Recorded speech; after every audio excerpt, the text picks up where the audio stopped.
Rev up your engines!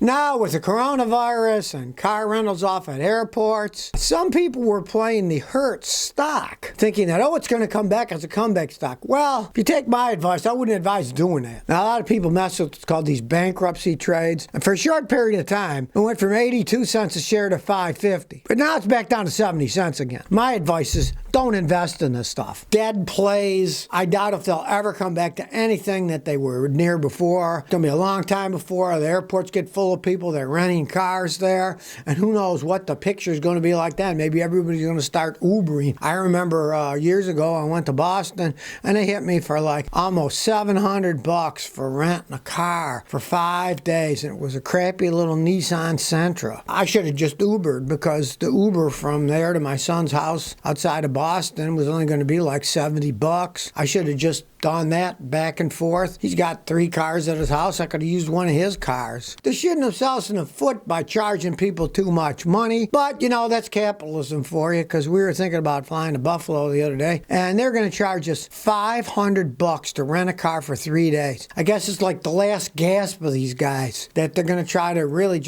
the customers that they do have left. Well, you know what happens then. The companies just end up going bankrupt entirely. Now, Hertz already is in bankruptcy proceedings, but, you know, that stuff can go on for years. But when you start charging people that kind of money to rent a car for 3 days, people are going to say, we'll just Uber everywhere, because most places there are Ubers. And you would actually be cheaper for 3 days. Uber from Buffalo to Niagara Falls, Uber around, Uber back. You're going to spend a lot less than $500. You know what I say to these rental car companies? You wring people's necks too long. Now it's time for your neck to be wrung, and let some new technology take over from your greed and corruption. Philmaco3 says, I got an 016 LX570. The inside of the tires are wearing out more than the outside. The truck has a solid rear axle, so an alignment can't be done. What can I do to fix this? Just have the shock strut system checked. Worn out struts can do the same thing. Now, if it's not that, since you got a solid axle and you can't adjust it, if it's not the shock struts being worn out, it means that your wheel bearings are somewhat worn inside the axle. Then they'd be sitting cockeyed a little bit, and you would have to replace the wheel bearings on the solid axle. It's a solid axle, but there's bearings inside, and when they wear, it can sit incorrectly, and only by a few thousandths of an inch.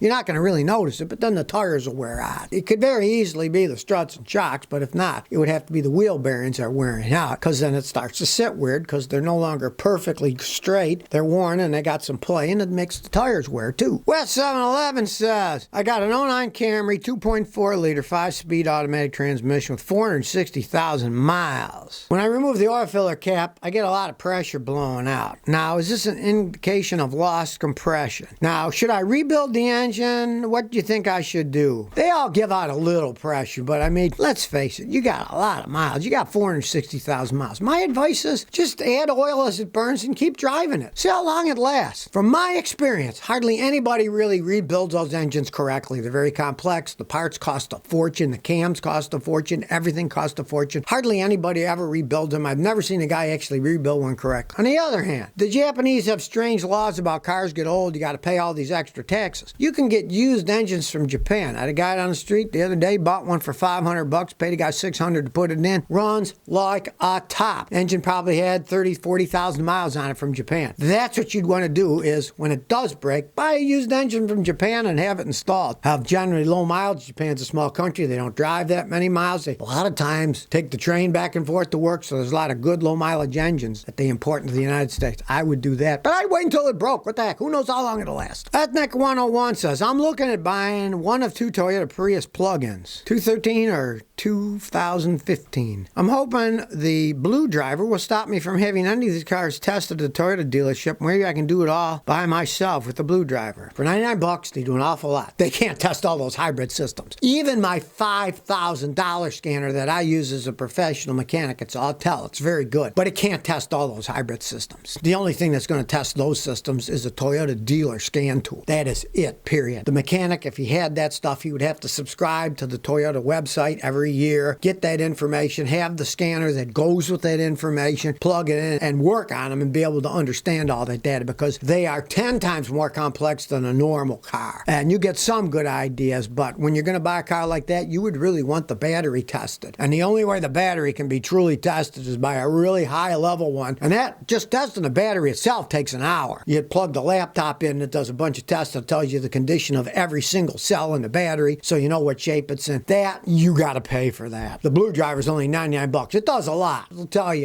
whether it's a lemon, you don't want to buy it. But a true test of everything, you'd have to pay a guy who really knows hybrids to hook his stuff up. That's a completely different ball game if you're looking to buy one used. Camry 96 says, Scotty, I'm wondering if it's okay to store motor oil or coolant in an empty rubbing alcohol bottle since I don't want to take up much space with a pair of gallon bottles in my trunk. Not a bad idea. First, you want to make sure it's actually empty. Open it up, make sure it's dry, and let it sit for a day or two so it's completely dried out inside and there's nothing left. Fill it up to the top. Motor oil can last a long time sitting there, and so can coolant, as long as it's sealed. And if you fill it up to the top and then put the top on tight, there won't be much air. It's the air that makes it goes bad. If you fill it all the way to the top and there's no air, then it can stay fresh. Realize, okay, let's say you buy Lay's potato chips right there in that big old bag, and you push it and it's all sealed. Well, those are generally sealed with nitrogen, because nitrogen is an inert gas. They can't fill it to the top and seal it, because then all the potato chips would get crunched when you hit the bag, right? And if it had just air in it, they'd also go stale. You don't want to bother getting a tank and fill it up, put some oil and coolant in it, and put nitrogen in it. You fill it all the way to the top, put the top on, there's hardly any air in it then, and it'll last a really long time. That's a very good idea. Just make sure you got a good tight cap that doesn't leak so it doesn't drip all over your trunk and you say, oh, that top didn't stay on. You might screw the top on, then put a little Gorilla tape around it to make sure it doesn't unscrew itself and make a gigantic mess in your trunk, as I have in cars that I owned in the past when that did happen and the oil and coolant leaked all over the place. Oswald 04 says, I'm considering a 99 Honda Accord as a first car daily driver. It has 108,000 miles with a V6, a rusted subframe that won't pass inspection in my state. The seller wants $1,200. Is it a reasonable buy? Well, if you want to legally drive it and the rusted subframe won't pass inspection, don't buy it. Those vehicles do not have a solid frame. They're what's called unibody construction. The entire body of the car is the frame. And if it's rusted out, it's worth zero, zippo, nada. Now, if you got a framed vehicle, like let's say a Ford Bronco, an old one, if the frame was rusted, you could weld different frame parts on. You never want to buy a car that's got a rusted subframe when it's a unibody construction. It's worth nada, nothing.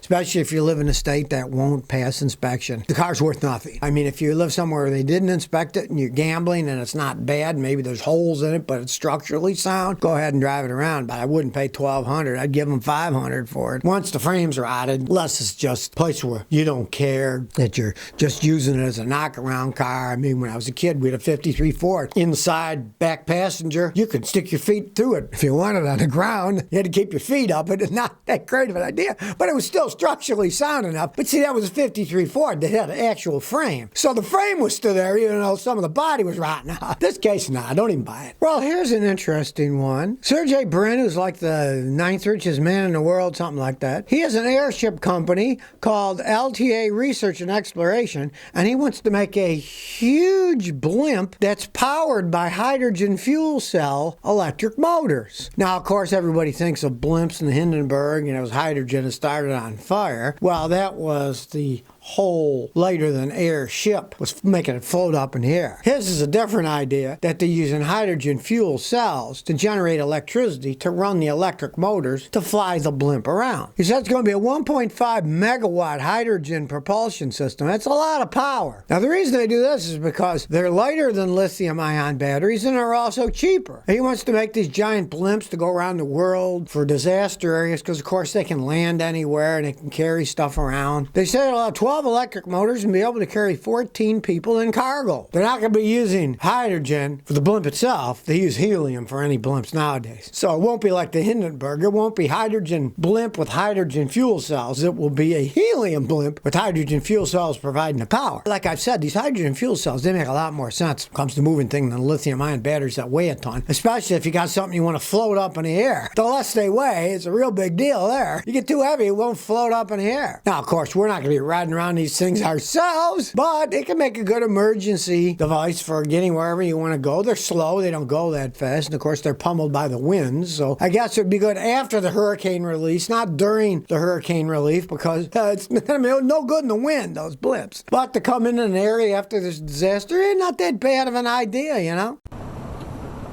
So if you never want to miss another one of my new car repair videos, remember to ring that bell.